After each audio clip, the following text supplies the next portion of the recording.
Di Alkitab, hukum tentang makanan haram sudah selesai. Shalom, jumpa lagi dengan saya James Pangau di Go Gospel Indonesia. Kali ini saya akan bicara soal haram dan halal. Haram dan halal menurut Alkitab, menurut firman Tuhan. Alkitablah yang pertama kali memperkenalkan makanan haram kepada manusia. Itu di dalam Imamat pasal 11 yang ditulis oleh Nabi Musa. Jadi Alkitab pertama kali memperkenalkan makanan haram dan halal kepada manusia. Nah, makanan haram ini erat hubungannya dengan hukum Taurat. Artinya ada masa berlakunya. Kalau makanan itu ada masa kedaluarsanya. Haram ini ada masa kedaluarsa. Kapan dia kedaluarsa? Sejak Yesus datang ke dunia ini, itu adalah berakhirnya Taurat. Juga berakhirnya makanan haram. Itu ditulis oleh Alkitab. Sekali lagi, haram itu ada masa kedaluarsanya. Ketika Yesus datang ke dunia ini, menyelesaikan hukum Taurat, maka selesai juga tentang makanan haram. Jadi selang waktunya itu ada sekitar 1600 tahun. Itu masa berlaku hukum Taurat. Mengapa sampai zaman Yesus? Karena tidak ada satupun manusia yang sanggup melakukan hukum Taurat. Tapi ketika Yesus datang ke dunia ini, Yesus sanggup melakukan hukum Taurat. Ada sekitar 600-an hukum di Alkitab di mana manusia tidak sanggup untuk melakukannya. Tapi ketika Yesus datang, Yesus sanggup melakukan hukum Taurat itu semua. Sehingga sejak Yesus, hukumnya sudah berubah. Bukan lagi hukum Taurat yang berlaku, tapi namanya hukum kasih karunia. Kalau hukum Taurat diberlakukan, tidak ada satupun dari kita yang akan selamat, yang masuk surga. Karena manusia ini daging jua adanya. Kita lemah, kita tidak sanggup, kita nggak mampu. Apalagi kalau hukum Taurat itu ditambah lagi dengan ini, pada zaman sekarang ada juga yang kita dengar bahwa Facebook itu haram, internet haram. Dan sejak Yesus, hukum Taurat nggak berlaku lagi. Artinya makanan haram juga nggak berlaku lagi. Tidak ada lagi makanan haram sejak Yesus mati di kayu salib, karena masanya sudah selesai. Sejak Yesus mati di kayu salib, makanan haram sudah menjadi kedaluarsa.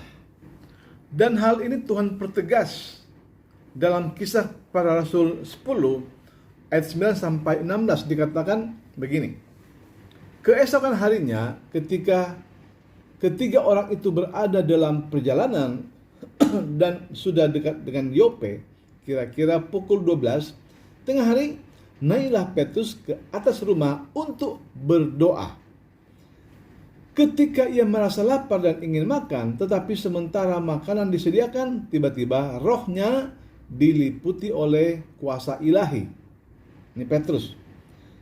Tampak olehnya langit terbuka dan turunlah suatu benda berbentuk kain lebar yang bergantung pada keempat sudutnya yang diturunkan ke tanah. Di dalamnya terdapat berbagai jenis binatang berkaki 4, binatang menjalar dan burung. Kedengaranlah olehnya suatu suara yang berkata, "Bangunlah hai Petrus, sembelilah dan makanlah."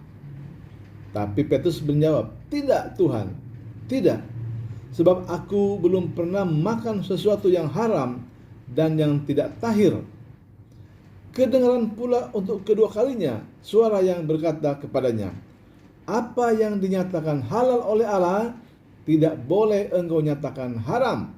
Hal ini terjadi sampai ketiga kali, dan segera sesudah itu terangkatlah benda itu ke surga. Jadi, kapan makanan itu menjadi haram, kapan makanan itu menjadi halal.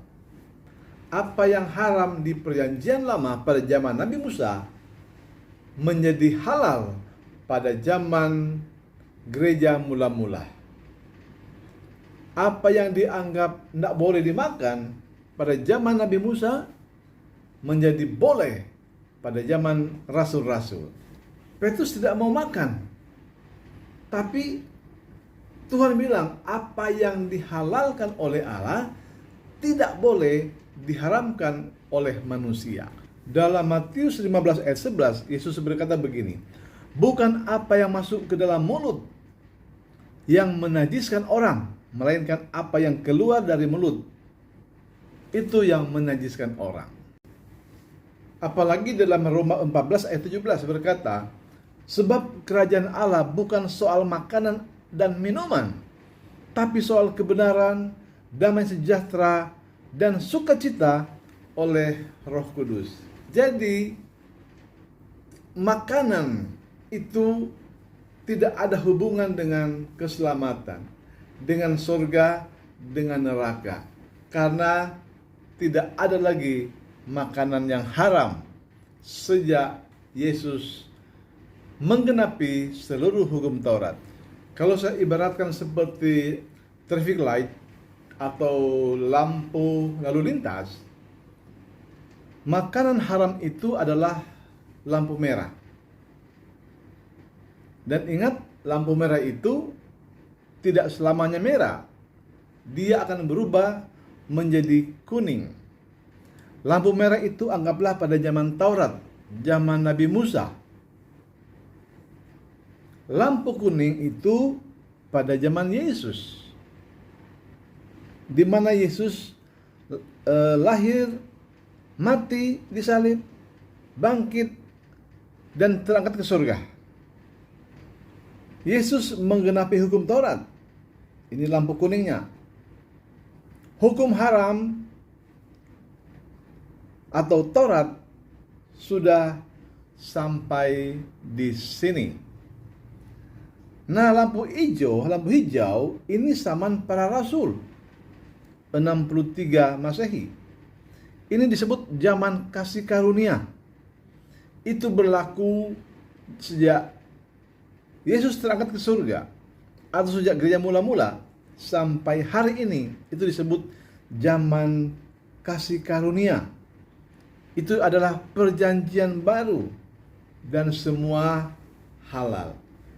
Nah, kalau saudara sampai hari ini masih menganggap bahwa ada makanan yang haram, berarti saudara masih berada di depan lampu merah.